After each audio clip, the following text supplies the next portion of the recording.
Olá!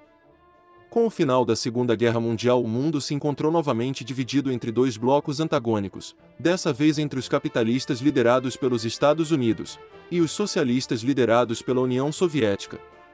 Winston Churchill, primeiro-ministro britânico da época, ficou assustado com a influência que a União Soviética havia ganhado na Europa com o fim da guerra, com grande parte dos países da Europa Oriental tendo ficado sob governos socialistas.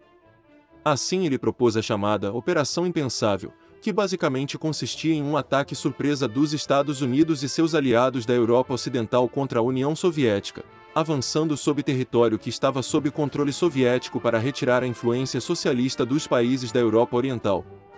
Esse plano rapidamente foi colocado fora de questão pelos generais americanos e britânicos, já que era um movimento agressivo e custoso demais, porém se esse plano tivesse realmente sido executado. Logo no fim da Segunda Guerra Mundial, em 1945, o exército soviético contava com aproximadamente 11 milhões de soldados, enquanto os países ocidentais, juntando todas suas forças, possuíam pouco mais de 6 milhões. Assim, os soviéticos teriam uma grande vantagem numérica de soldados nesse conflito. Os Estados Unidos provavelmente optariam por um avanço com a utilização de bombas atômicas, já que por enquanto os soviéticos ainda não teriam desenvolvido suas armas atômicas.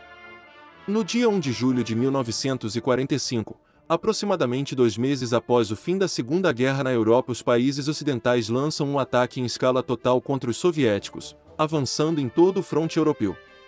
Inicialmente, os Estados Unidos e seus aliados conseguiriam avanços consideráveis, conquistando partes da Alemanha e de demais países ocupados pela União Soviética. Entretanto, com a utilização da tática de terra arrasada e aproveitando de sua grande superioridade numérica, o exército soviético conseguiria parar o avanço ocidental e contra-atacar. Com a situação de seus aliados no fronte piorando, os americanos usariam as primeiras bombas atômicas. Essas bombas, que haviam sido inicialmente destinadas para serem usadas no Japão, seriam usadas na Europa contra a União Soviética, sendo jogadas em Leningrado e Stalingrado, duas cidades símbolos da resistência soviética e grandes centros industriais. A destruição dessas cidades abalaria de forma pesada o moral soviético. Com a desorganização gerada pelos ataques atômicos e com o receio de haverem mais bombas, os ocidentais conseguem novamente avançar. Porém, após perceberem que os americanos não tinham mais bombas atômicas, o Exército Vermelho se reorganiza e começa novamente a fazer as forças ocidentais recuarem. A vantagem numérica terrestre soviética começaria a fazer ainda mais diferença nos meses seguintes da guerra. As forças ocidentais não possuem capacidade de lutar contra o dobro de seu número, perdendo batalha atrás de batalha após algum tempo de conflito. Sem contar também que os Estados Unidos ainda estão em guerra com o Japão e precisam destinar esforços para lutar no Pacífico, enquanto os soviéticos não, já que com essa eventual operação impensável os soviéticos não teriam lançado a Operação Tempestade de Agosto contra o Japão. Até o fim de 1945, os soviéticos teriam conseguido dominar todo o território alemão e austríaco e avançar sobre a Benelux e Dinamarca. Até meados de 1946, o Exército Vermelho provavelmente já teria tomado até mesmo Paris e conseguido avançar para cima da Itália, tornando dessa forma grande parte dos países da Europa continental satélites soviéticos. Os soviéticos poderiam até mesmo utilizar mísseis V-2 alemães para bombardear em massa importantes cidades do Reino Unido e desgastar os britânicos. Contudo, uma rendição britânica sem uma invasão direta seria bem improvável.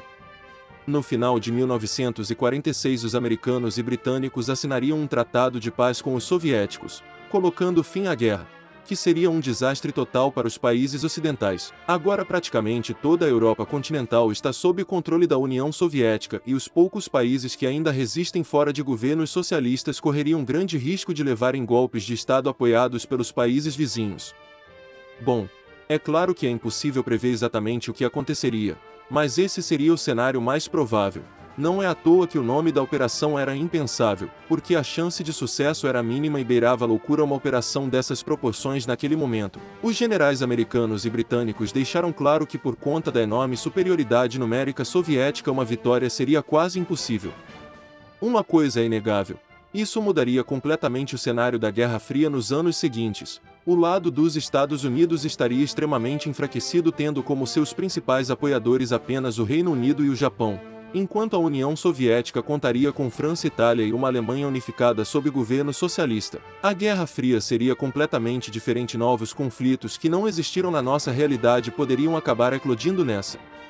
Obrigado por assistir.